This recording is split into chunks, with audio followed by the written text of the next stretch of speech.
letters appear in many words which are used when talking about drag racing today. Pro, as in prototypes, proceeds, progress, promotions, profession.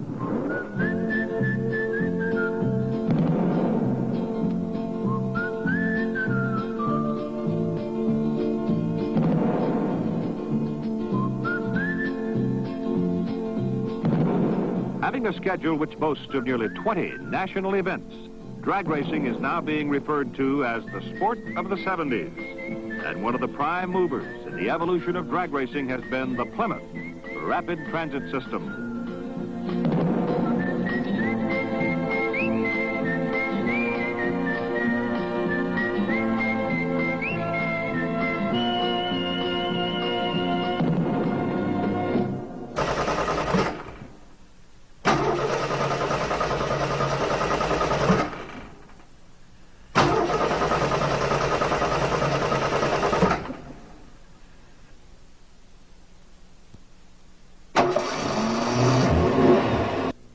What's it like to be a full-time drag racer? To be sure, it's not all big checks and trophy queens.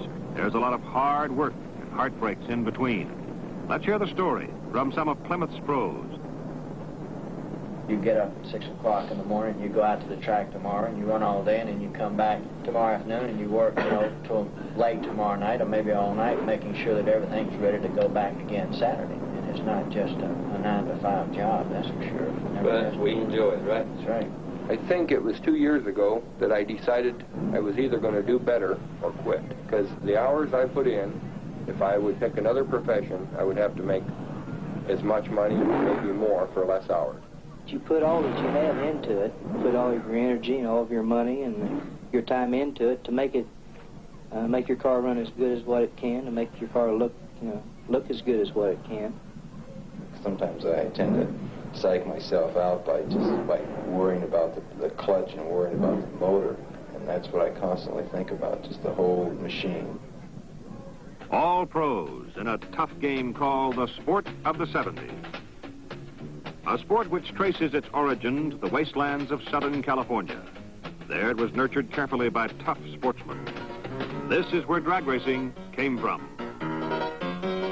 In the 30s and into the 40s, cars raced against the clock in straightaway time trials on the dusty, windswept dry lakes and salt flats, baked by an unmerciful sun. That's where the drag action was. By 1946, Southern California Timing Association had some 25 clubs, and a major meet would draw 200 or more cars. The cars ran the gamut of creativity, with speed, the sole objective. In the middle 40s, this was the look. Flatheads, four-bangers, running with V8s and even V12s on inactive military strips. A lot of $300 mustering out checks put the hot rodders back on wheels.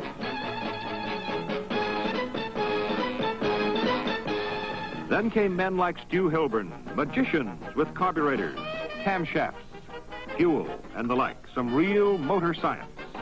They tamed the V8s, added streamlined chassis, and proceeded to break the 150-mile-an-hour barrier. By the middle 50s, drag racing had its basic ground rules and definitions. An acceleration contest over a quarter-mile distance from a standing start. A single car run or a competitive run between two cars.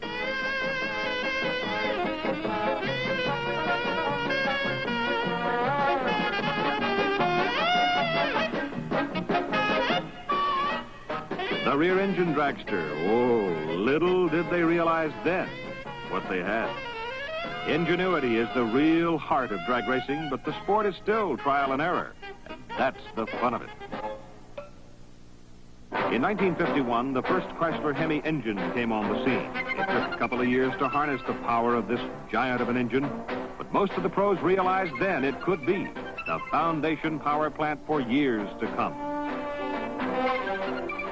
As more horsepower became available, the drag tire got more attention. By 1959, Jack Chrisman really going after the speed records, 181 miles an hour.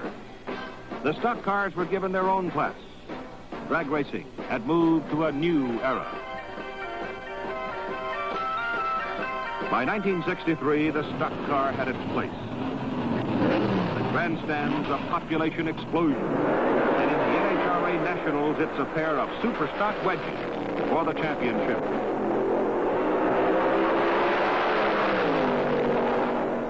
'64 Winter Nationals. Ever the innovator, Don Garlitz relied on penny power to propel his winged racer to a AA fuel win. 1966, again Pomona. A tough team comes in from North Carolina. Ronnie Sox driver, Buddy Martin team manager, Jake King, master engine builder. This the meet in which Shirley Shahan becomes the first woman ever to win a major drag racing championship as she defeats Joe Smith in another Penny Plymouth and takes the super stock title. 1967, Thunder Valley, Bristol, Tennessee. National Hot Rod Association Spring Nationals. Even more professionalism obvious. The best drag equipment ever, like this sleek Plymouth with Ronnie Sox drag. In the other lane, Ron Mancini. Another record crowd to watch. And it's Ronnie Sox winning the Super Stock Eliminator title. Back to Indy again in '68 for the NHRA Nationals. First time total prize monies for a meet had gone past $150,000. And again, it's a Plymouth. In the Super Stock Finals, Harlan Banky of Akron, Ohio, against Wally Booth in his Midwest Auto Special. As Harlan Banky, Super Stock Z. And at the top end, it's Akron Arnie for the win. After a long winter's work, the '69 national racing events begin in Pomona, California. Bigger crowds, bigger prize monies, and the most professional field of drag racers ever assembled. This describes the NHRA Winter Nationals, where longtime regional champion Don Grother burst into national prominence by defeating Jerry Harvey's Cobra Jet Mustang to pick up all the gold, and with it, the Super Stock Eliminator title.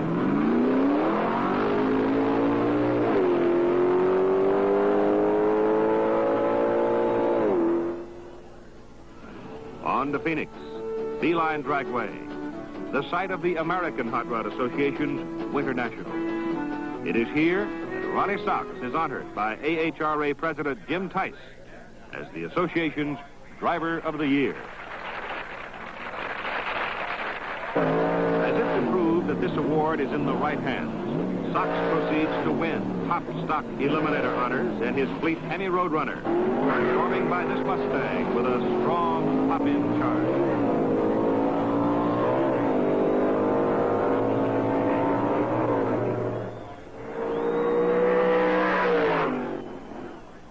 Harlan Banky completed the Plymouth sweep at Beeline as the '68 national champ four-speeds his Hemi Cuda past Ed Terry's Cobra Jet for an easy Super Stock Eliminator championship. Further proof of Plymouth's drag strength shown at the NHRA Indy Nationals. Here, the personable team of Tritac and Morgan take their war wagon, the venerable wedge-powered Plymouth wagon that has terrorized the East Coast for years, to a decisive stock Eliminator championship.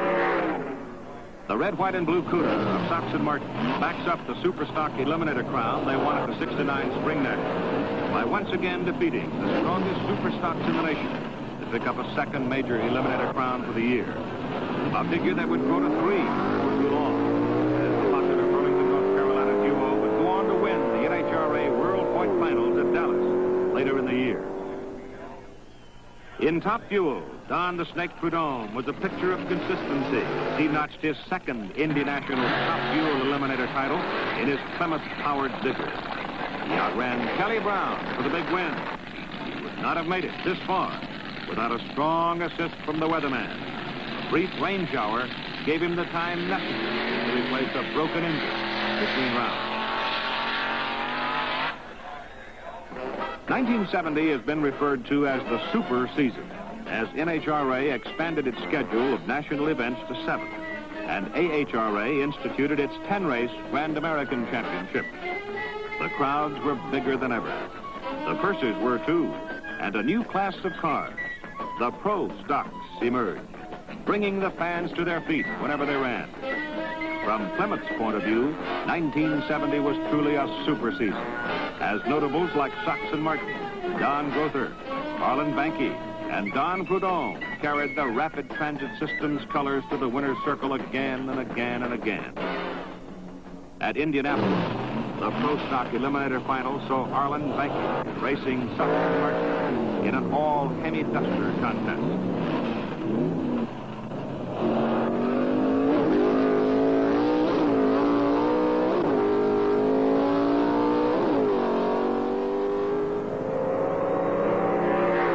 Blue car got there first to claim their second straight Indy National crown and their second straight NHRA Pro Stock Eliminator Championship in NHRA competition for the year. The Snake, Don Prudhomme, one of the most intense competitors in drag racing today, picked up his third Indy National Fuel Eliminator title by defeating Jim Nickel in the final run.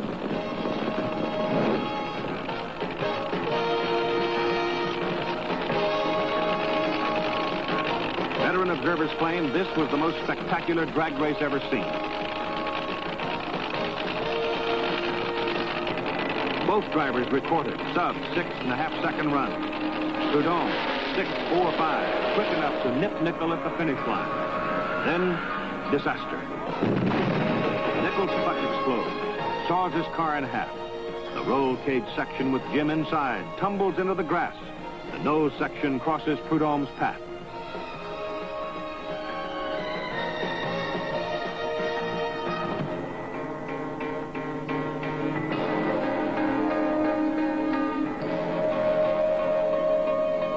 Don, the moments after, were a time for real soul-searching.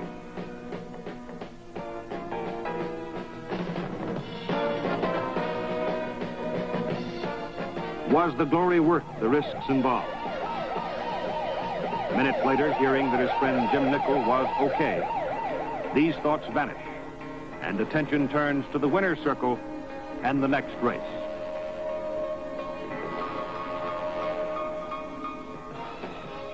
Ontario, California, the NHRA Super National, the last event on the 1970 national racing schedule. A fitting end to a season that saw Sox and Martin with 4 major NHRA Pro Stock Eliminators, including the NHRA World Championships, and these along with 8 out of 10 AHRA Grand Americans and the AHRA World Championship. Plymouth also won the NHRA Manufacturers Championship. The Rapid Transit System had made its mark. The last race of the Super Nationals marks the close of national drag racing's biggest season ever. But the Plymouth pros who helped make drag racing the sport of the 70s do not rest on their laurels now, not by a long shot, because they all know how quickly the fans will forget if they quit winning.